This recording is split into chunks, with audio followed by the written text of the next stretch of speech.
So nilabas na si iPhone 16, which means bababa na yung presyo ni iPhone 15.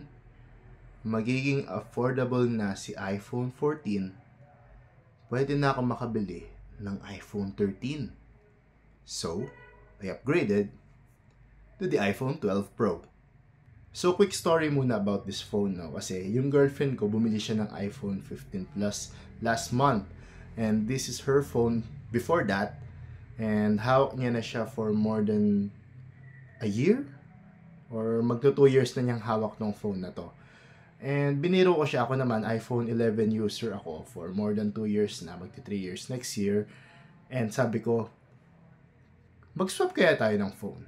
And pumayag siya actually kasi gusto niyang gamitin yung kanyang, itong 12 Pro sana as her backup phone. Pero sabi niya parang mas maganda, masyado pang maganda yung iPhone 12 Pro para gawing backup. So, she settled for the iPhone 11 of mine. And that's how I got this phone, which I have been using for a month already. So, isipin nyo, why the 12 Pro? Isang generation lang yung in-skip mo from the iPhone 11.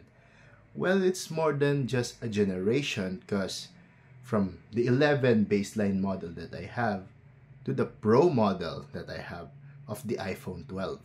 Which means I got the additional telephoto camera, 12 megapixel. We also got the OLED screen instead of the LCD from the iPhone 11, which is a big upgrade.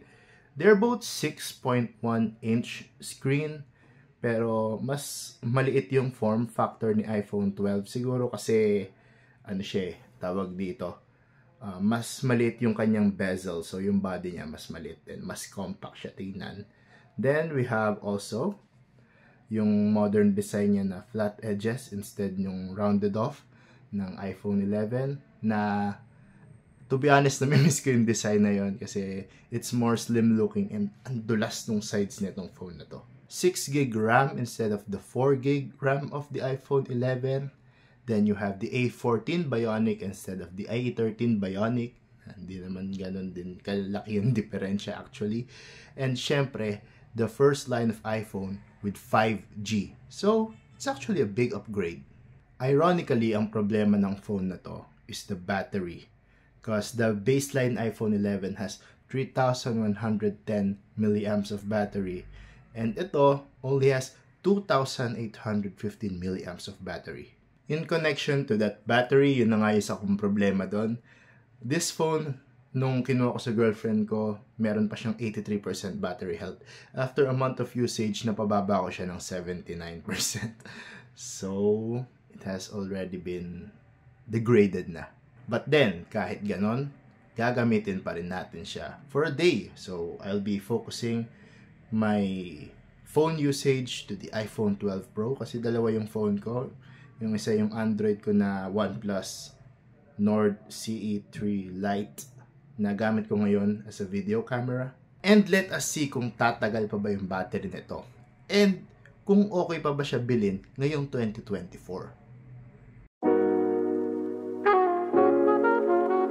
Okay, first things first, it's Saturday, September 14, 8:26 in the morning, and I am at 70%, kaya ang unang gagawin ay i-charge syempre ang aking phone para full bat tayo the whole day. Okay, so napag-breakfast na tayo and I've already charged my phone. Naka 100% na siya, ready na siya for the day. Lalabas muna tayo saglit kasi may errands akong gagawin. May inutos sa akin ng aking mother sa Walter Mart. Kasama ko yung father ko, hinihintay ko na lang siya. So habang hinihintay siya, try ko muna makapag message, chat, scroll, konting video edit siguro nung isa kong short reels, TikTok content, kung makakapag-edit pa ako habang hinihintay siya. And after that, nalabas mo namin saglit.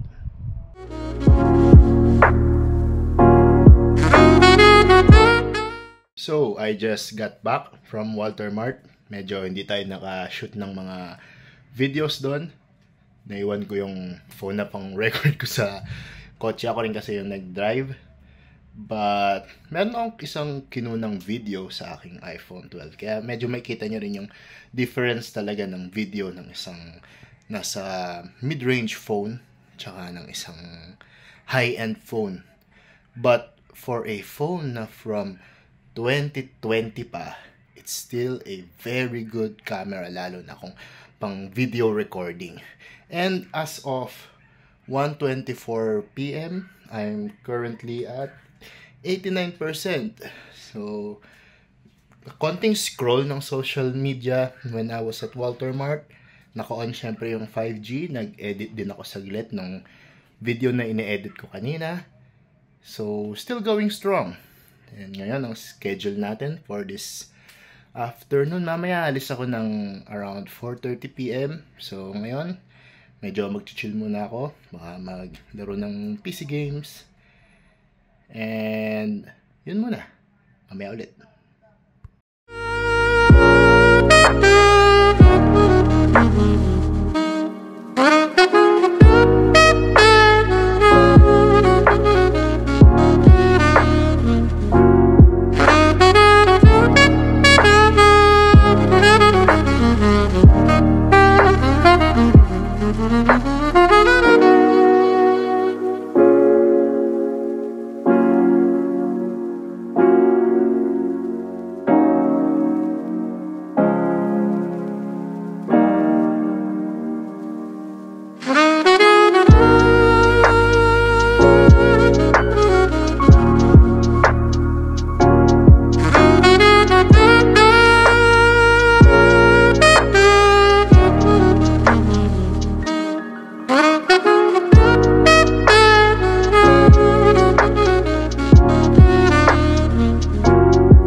Battery check muna tayo. So, oras ngayon ay 5:03 and I am at 54%. So, medyo kinakabahan na ako sa aking battery. Pero marami rin naman kasing nangyari ngayong hapon. Tulad nga nung pinakita ko kanina. May pinicturean ako na item na nilista ko rin for Facebook Marketplace. Tapos ko na rin yung ine-edit kong video. Na-post ko na rin sa TikTok. Make sure to follow my small TikTok account. Almost 200 followers na siya.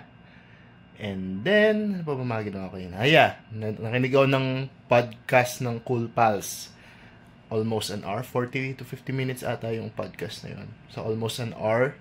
So, feeling ko dun din medyo na-drain yung battery ko. And then, lalabas tayo ngayon. Kikitain ko yung girlfriend ko. Kakain kami around UST. And I'm planning to make another content. Vertical content for my TikTok again of the food around UST. Wish me luck sa battery nitong iPhone ko. Hindi ko alam kung tatagal pa to.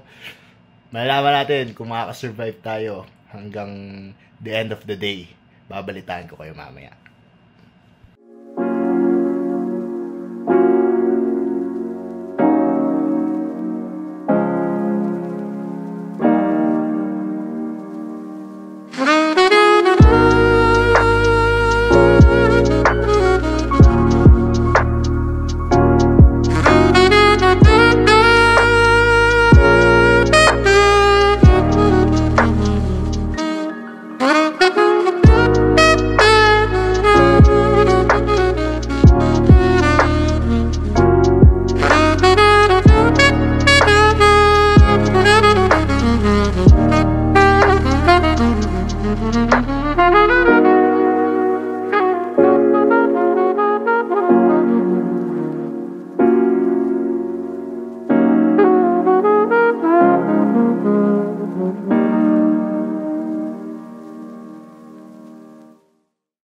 Okay, so time check 11:40. So nakauwi ako around 11:15, 11:20, around that time.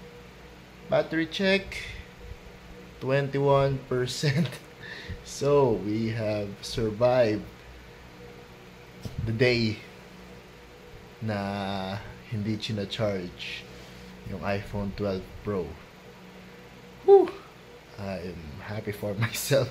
Maybe I'll charge this siguro tomorrow na lang. I'll turn on the power saving mode para makatulog muna kasi napagod ako sa biyahe. And we'll summarize this video kung ano yung natutunan natin. Yun na muna. Okay, so pag-usapan na natin ngayon yung nangyari sa ating day in a life with the iPhone 12 Pro. Una sa lahat, battery life. So, chinek ko yung ating screen on time with this thing kahapon. And surprisingly, it's not that bad for a 79% battery health. I had 4 hours of screen on time with this phone, which means yung mga ginawa ko kahapon, like a video edit, record ng videos nung gabi, nag-browse social media, nag-post sa social media, average use of 5G outdoors. Then, ito rin ginamit ko actually pang book ng Grab pa uwi. So, gumamit din ako ng location. So, nakinig din ako ng podcast. Feeling ko dun yung medyo malaki yung aking na medyo malaki yung usage nung battery nung hapon. So, for that kind of activity, and of course, nag-iMessage din ako. For those activities, the 4-hour screen on time is actually not bad and it's pretty decent. And that is considering that I charged this phone in the morning only. So, isang beses ko lang siya chinarge for the whole day kasi kadalasan chinacharge ko for twice in a day. Siyempre, una nung minsan kinagabihan or sa umaga. Then, kapag medyo palobat na sa hapon, yung charge ko na siya. Kasi mas matagal yung gamit ko. And then, kapag lalabas ako, charge ko siya, I make sure na i-charge ko siya para mas magamit ko siya, mas ma-utilize ko siya ng mas matagal. Kasi, kung it's a normal day siguro, like work, this will not last 4 hours on just a single charge. Obviously, ang pinaka binibenta naman talaga ni iPhone ay ang kanyang camera, and the camera on iPhone 12 is obviously still good. Siyempre, nadagdagan ng telephoto lens sa mga Pro models lang ang merong ganon. And for me, hindi ko naman actually siya rin gano'n nagagamit. For me, perfect siya sa mga tao na mga concert goers or yung mga nanonood sa mga stadium or may stage, then medyo malayo yung mga upuan nila. So, it's better na merong sariling camera for the zoom in, which means mas maganda yung quality ng videos or pictures mo than just with the baseline model na ang pag-zoom in lang ay digital lang, ng digital crop nung lens ng main camera ng phone. Siyempre, din natin makakaila yung harap, the screen itself, OLED, better than the LCD of the iPhone 11, my former phone. And look at the bezels around. Siyempre, mas maliit na siya kumpara sa iPhone 11 dahil LCD yun. Ito, OLED, so much better technology para mas mapaliit yung bezels. So, ibig sabihin, parang mas compact feel yung phone ngayon. Like, I have little hands, so bagay na bagay siya. I actually like the feel on the hands of this phone. And syempre, di natin pwede tapusin ang video na to without talking about the price. So, currently, this 2024, ganito rin yung phone ng kapatid ko. Binili niya iPhone 12. And it was priced, yung mga second hand na phone, it was priced at around 28,000 pesos. For a 4-year-old phone na Pro model na, and may 5G, may magandang screen, may magandang camera, I think this phone is not that bad. It's actually still a pretty good phone. But then, kailangan mo rin, kailangan mo rin pag-isipan mabuti kung bibili ka talaga nito, lalo na ang malit yung battery niya, hindi man lang ginawang 3,000 milliamps. And of course, obviously, 4-year-old phone na to. Ang pinaka-max siguro na number of years na pwede mo pang magamit siya na isusupport pa ni Apple, 3 years. So, iOS 18, ilalabas this year, 19 and 20. Swerte na lang kapag pinaabot pa ni Apple to ng iOS 21. So, pag-iisipan mo talaga mabuti. And, kung bibili ka na lang, kung di naman actually sa'yo importante yung telephoto lens, mag-jump ka na sa iPhone 13, which mga nababasa ko, yun na daw ang perfect iPhone, budget iPhone to buy in 2024. Siyempre, you'll get better cameras, better battery, better screen, mas maliit ng konti yung bezels niya. Other than that, pretty solid phones. So kayo, what do you think about the iPhone 12? Are you still planning to buy one? Ito na ba ang magiging una mong iPhone, or mag-upgrade ka ba sa ganitong iPhone? Bibili ka ba ng second hand or ng medyo may swerte ka pag may nakita pang brand new na ganito? So leave a comment down below kung ano yung thoughts niyo about the iPhone 12 Pro, and kung ano pang gusto niyo gawing video natin. So bang palitan ko yung battery and check ko ulit kung okay pa rin ang usage niya for 2024 or 2025. So mukhang ito muna ang hahawakan kong iPhone for the meantime. I'm still not planning to upgrade or anything. So yun lang muna for today's video. Subscribe to my YouTube channel and to my other socials as well. Follow my TikTok, Instagram, Facebook gaming page. Hindi ko alam kung active pa. Other than that, see you guys next time. Peace.